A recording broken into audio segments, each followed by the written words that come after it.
Baiklah, adik-adik sekalian, pada hari ini kita sudah memasuki pertemuan ke-10, bahwa pada pertemuan ke-10 ini kita masih tetap membahas tentang administrasi dan supervisi pendidikan. Dan untuk mengawali perkuliahan kita pada pagi hari ini, kita buka sama-sama dengan melafazkan basmalah. Bismillahirrahmanirrahim. Sebelum kita melanjutkan materi ke-10, kita absensi terlebih dahulu. Dan di sini yang tidak hadir siapa? Yang izin, ya. Ada yang izin tadi ya. Pagi tadi sudah ada yang izin. Ada 2 orang yang izin. Semuanya hadir kan? Ya.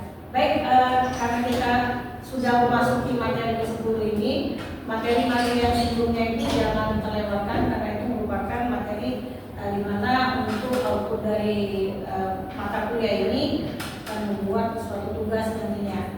Ini kan diserahkan kepada kelompok ke-11 untuk memaparkan materi ini kepada kelompok 11. Kali persilakan untuk memulai diskusinya.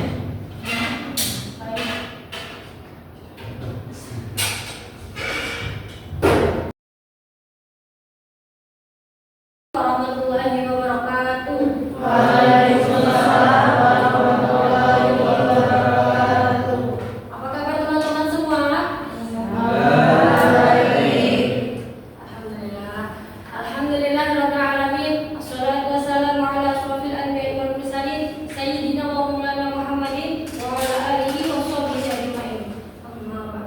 Yang kami hormati Ibu Dr. Litawati SAG MPDI selaku dosen pengampu mata kuliah administrasi dan supervisi pendidikan dan teman-teman semua yang kami banggakan. Puji syukur atas kehadiran Allah SWT yang mana telah memberikan kita nikmat sehat agar kita semua dapat kembali berkumpul pada perkuliahan hari ini. Salawat serta salam semoga terlimpah-curahkan kepada junjungan Nabi Agung Muhammad yang akan kita nanti-nantikan syafaatnya di akhir zaman nanti.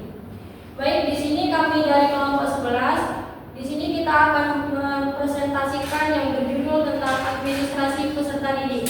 Sebelum melanjut materi tersebut, alangkah baiknya kami di sini akan memperkenalkan diri kami terlebih dahulu. Perkenalkan, saya Sasha Destian sebagai moderator dan rekan saya Zaki Alfari sebagai presentator dan Dian Ramadhani sebagai presentator. Sebelum memulai materi terlebih dahulu, saya meminta waktu teman-teman semua untuk memahami dan apa yang telah kami paparkan pada hari ini. Selanjutnya yang akan dijelaskan oleh Saudari Dian. Padanya kami persilakan. Baik, di sini kami akan membahas mengenai administrasi peserta didik mengelola masa depan di sekolah, membangun sistem pendidikan yang tertib, berkeadilan, dan berpusat pada perkembangan setiap peserta didik. Kemudian fondasi administrasi pendidikan, memahami dasar, prinsip, dan tujuan administrasi peserta didik sebagai landasan pengelolaan sekolah yang efektif. Pada materi ini kita akan membahas mengenai administrasi peserta didik. Apa sih administrasi peserta didik itu? Administrasi peserta didik mencakup keseluruhan proses pengaturan layanan siswa, mulai dari penerimaan hingga kelulusan. Ini bukan sekedar pengelolaan dokumen, melainkan sebuah sistem layanan yang dirancang untuk menumbuhkan minat, bakat, dan potensi setiap peserta didik secara optimal. Mengapa administrasi itu penting? Yang pertama, basis kebijakan. Data administrasi menjadi landasan pengambilan keputusan yang akurat dan berbasis bukti di setiap jenjang pendidikan. Kedua, jaminan hak pendidikan, memastikan setiap siswa mendapatkan hak layanan pendidikan yang setara dan tepat sasaran. Kemudian, ketertiban proses, menjamin keberlangsungan kegiatan belajar mengajar yang tertib, terencana, dan berkesinambungan.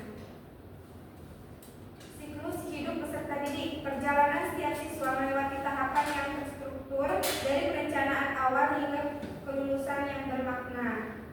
Kemudian materi selanjutnya akan dipaparkan oleh Saudara Zaki.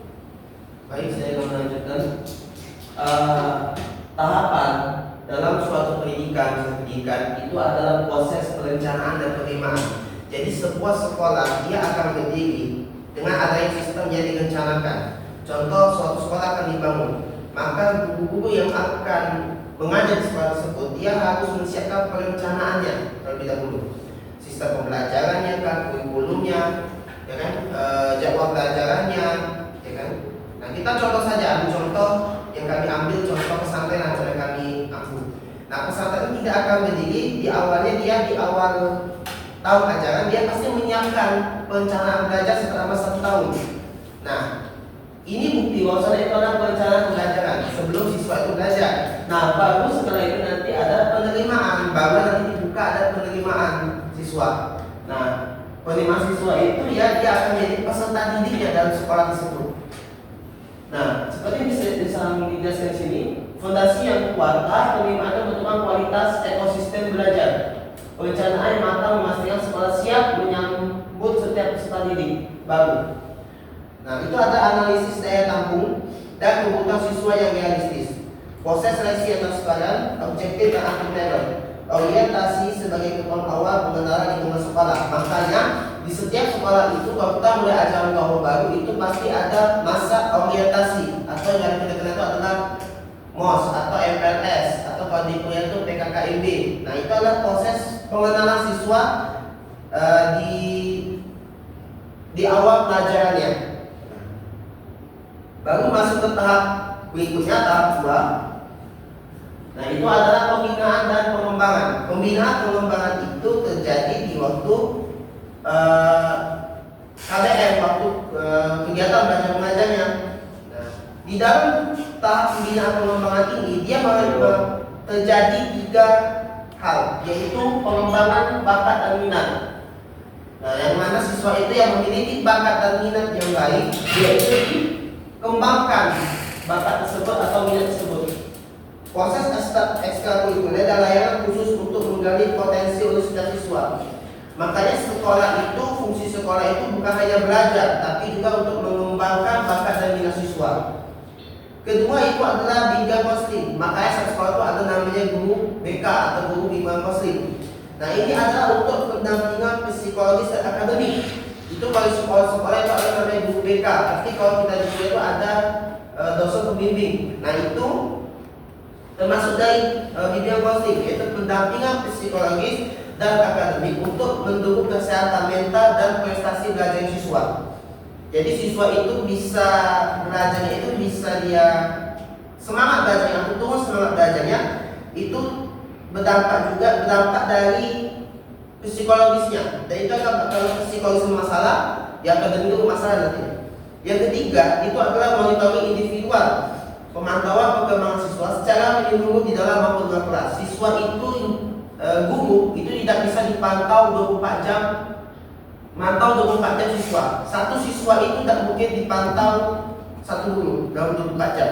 Makanya disebut monitoring individual. Jadi siswa itu perkembangannya itu di dalam maupun di luar itu dia dilihat dari dia sendiri.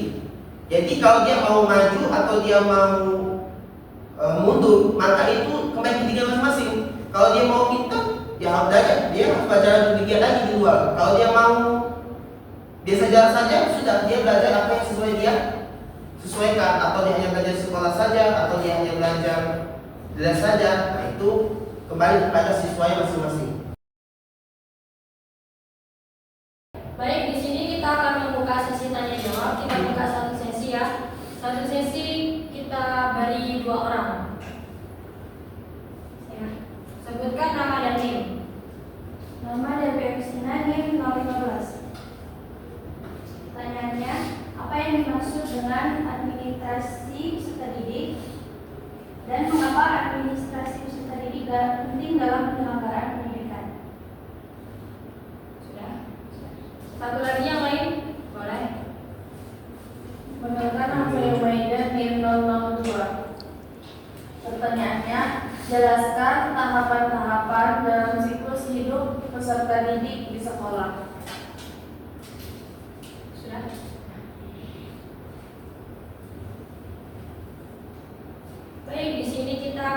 dijawab Saudari Zaki yang akan menjawab pertanyaan dari Saudari Delvi. Baiklah.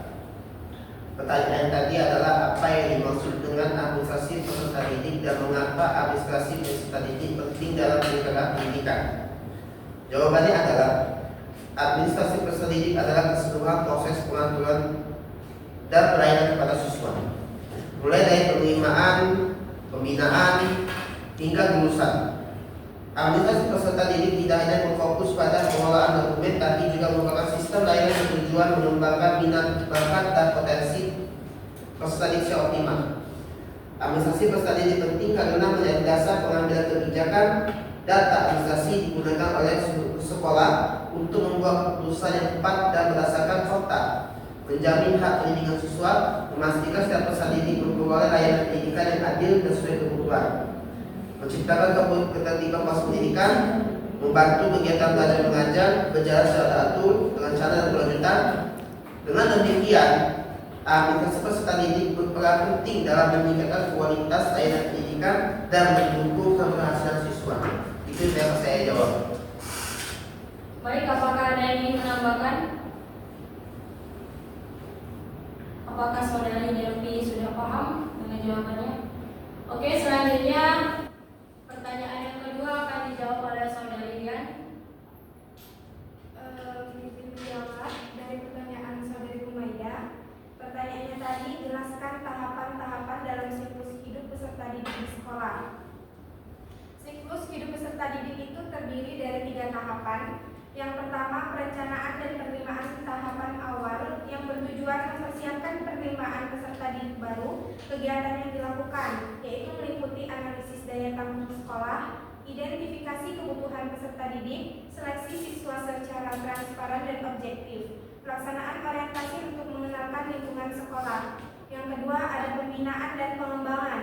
Tahap yang berfokus pada pengembangan potensi siswa selama belajar di sekolah itu meliputi pengembangan bakat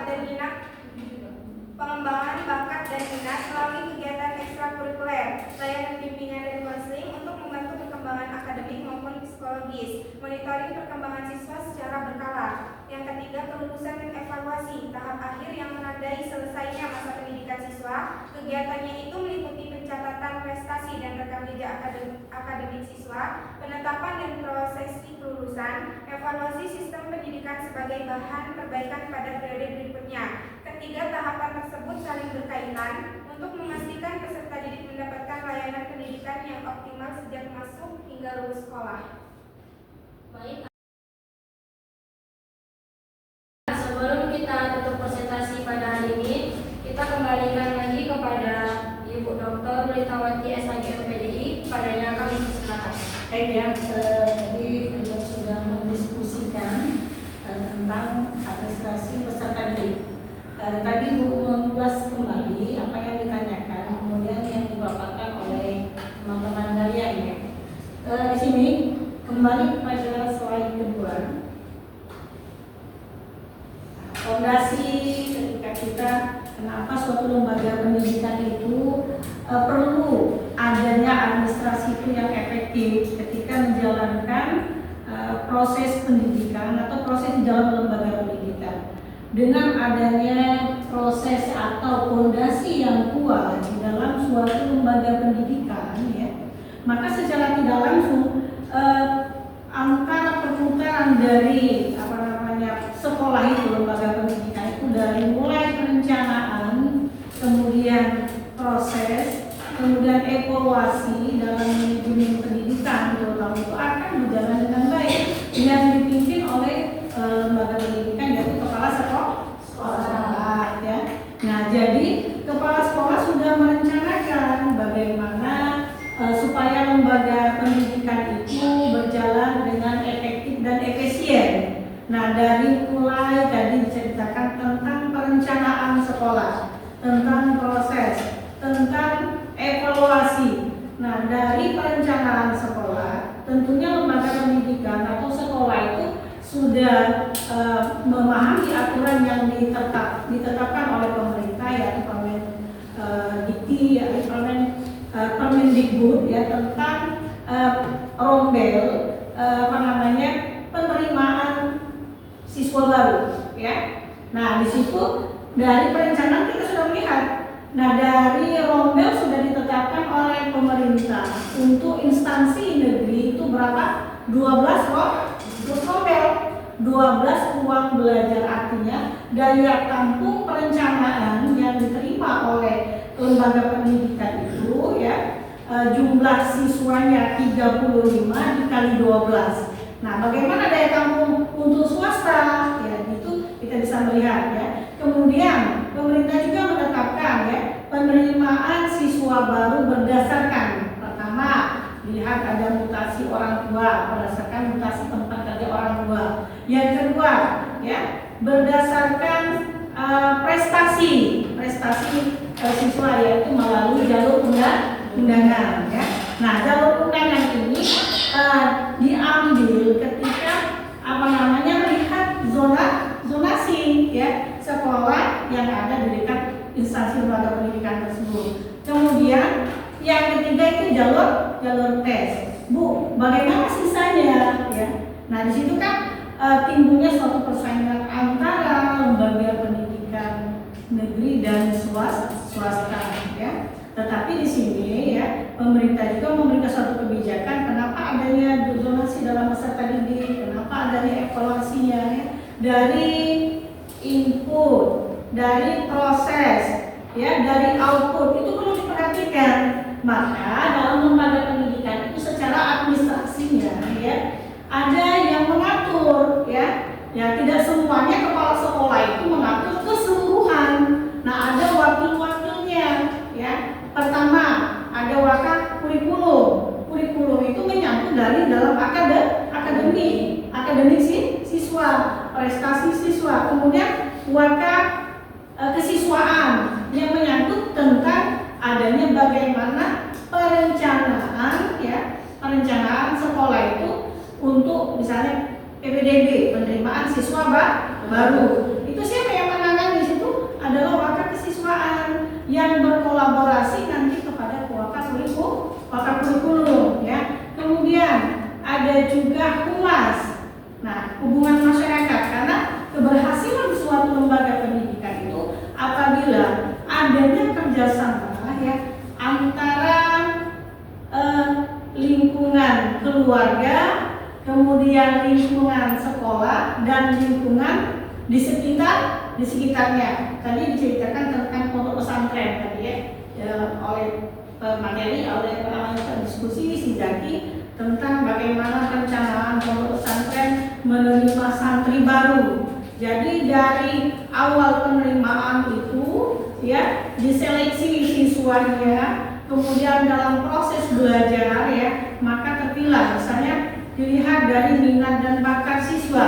Nah, minat dan bakat siswa itu siapa yang mengontrol atau mendokumentasikan atau mengadministrasikan itu adalah wakil kesiswaan yang akan bekerja kepada guru bimbingan konseling. Nah, guru bimbingan konseling ini bukan saja, ya, mereka ini melihat siswa yang bermasalah, bukan, akan melihat siswa di mana siswa berprestasi, siswa yang mengalami hambatan prestasinya. Nah, itu akan berfungsi kepada bimbingan konseling. Nah, pernah Ibu, ya, kemarin mengadakan suatu kegiatan di SMK, ya, pendampingan karir siswa, ya. Pendampingan karir siswa di sini dimulai dari mana sebenarnya, ya? Dari mulai di situ pada sekolah tingkat pertama. Nah, dari SMP itu sudah kelihatan siswa ini, anak didik ini mau kemana dia, sudah kelihatan itu, ya. Misal dari SMP, apakah dia ini masuk kejuruan atau masuk ke sekolah umum. Kalau misalnya ada minat dan bakat dia di sekolah umum, ya, tentunya, ya, dia lebih cenderung ke masuk ke SMA.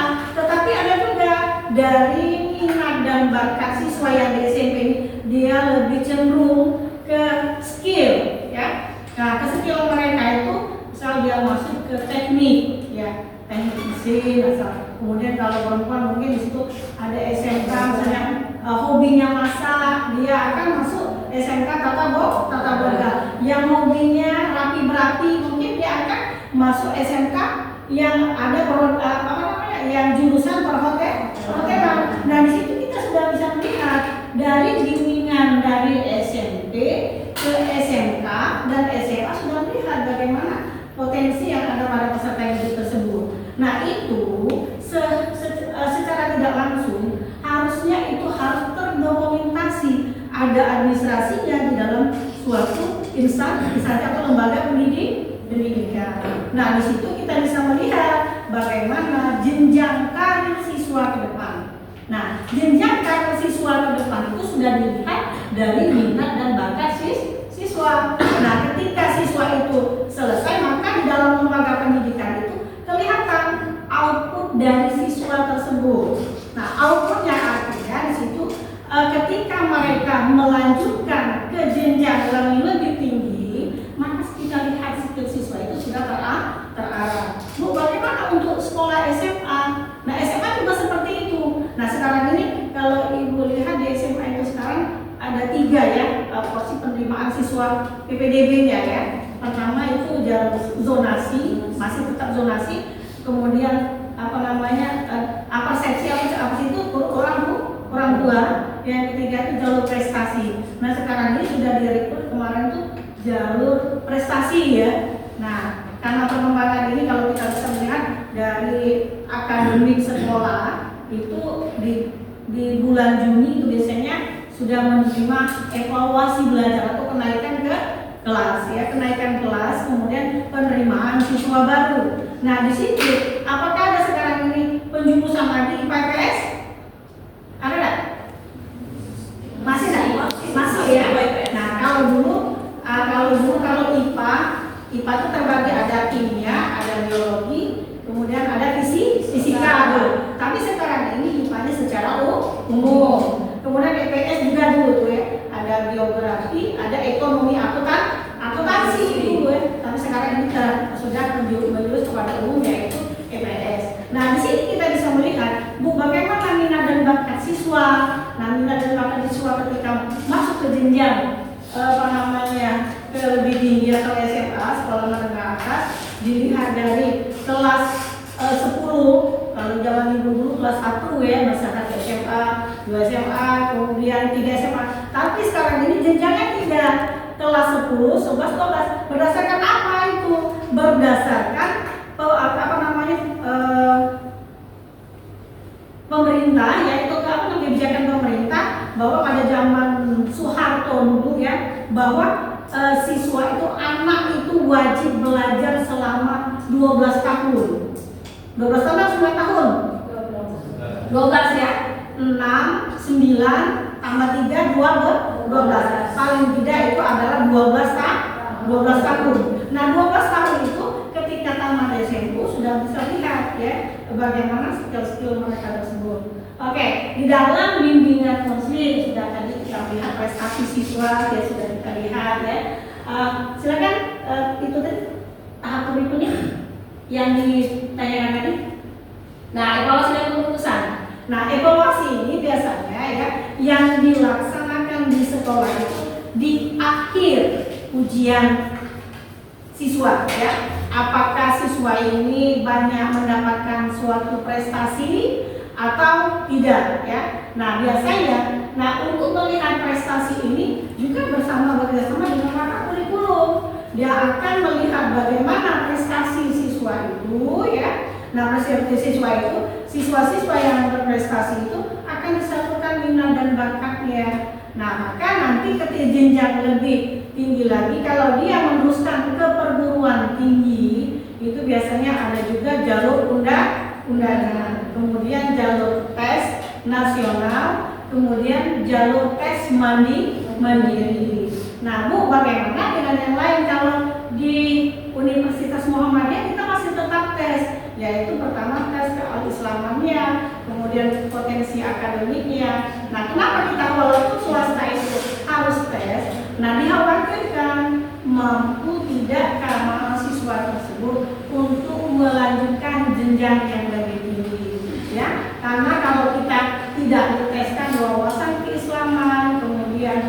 secara akademik dikhawatirkan mereka itu tidak mampu untuk melanjutkan pendidikan yang lebih tinggi. Nah, dari sini bagaimana peran administrasi ketika mengelola lembaga pendidikan tersebut? Tentunya kalau kita berbicara masalah administrasi mendekati dengan pelayanan, karena semua siswa, mahasiswa itu lahir dilayani dengan baik. Bagaimana prosesnya? Nah, tentunya di situ ada yang mengelola juga. Kalau di sekolah PU ya, itu adalah tenaga kependidikan namanya ya. Nah, tenaga kependidikan itu merupakan suatu proses lingkungan yang ada di lembaga pendidikan yang mengatur kemudian melaksanakan proses administrasi pendidikan, ya.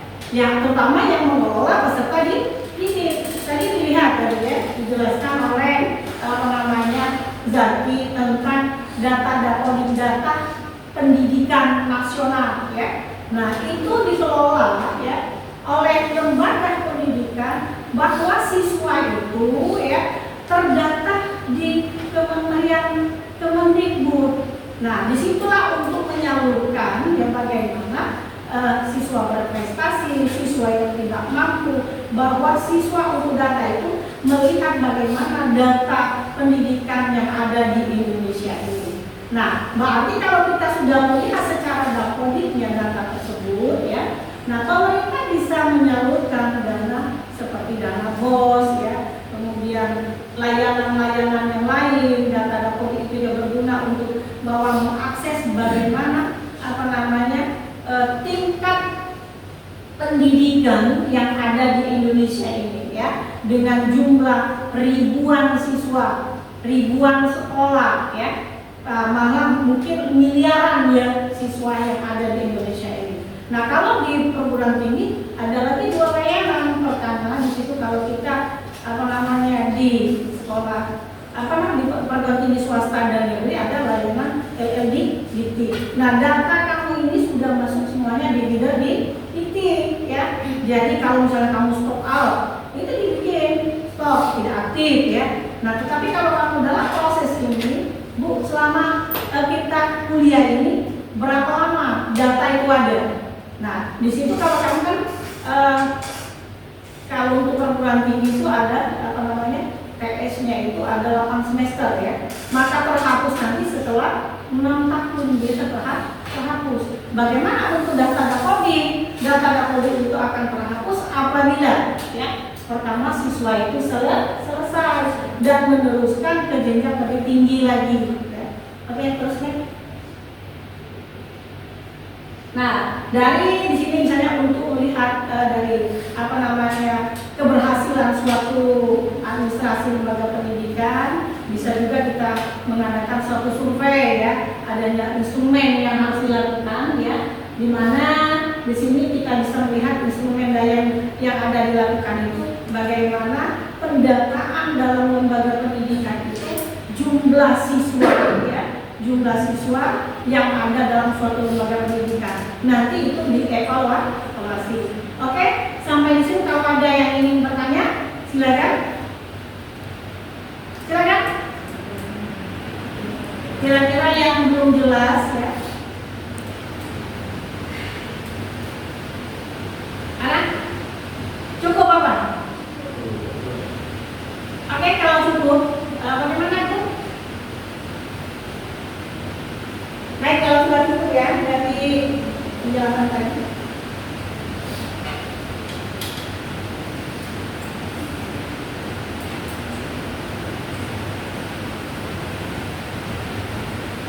Baik, kalau sudah cukup dari penjelasan, dari diskusi, dari PK, dari guru ya, insya Allah materi-materi ini akan bermanfaat sekali bagi kalian, jika kalian menjadi seorang guru secara administrasi, bagaimana mendokumentasikan dari perencanaan sebagai guru ya, sebagai guru, dimana kalau guru itu ingat ya, guru itu di guru dan di guru ya, menjadi guru profesional itu bukan hanya saja ya.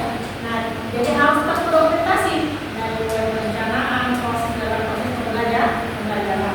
Itu bisa didukung kepada kalian ya. Jadi ketika kalian menjadi seorang guru nanti akan bermanfaat sekali materi-materi yang kita pelajari pada hari Sementara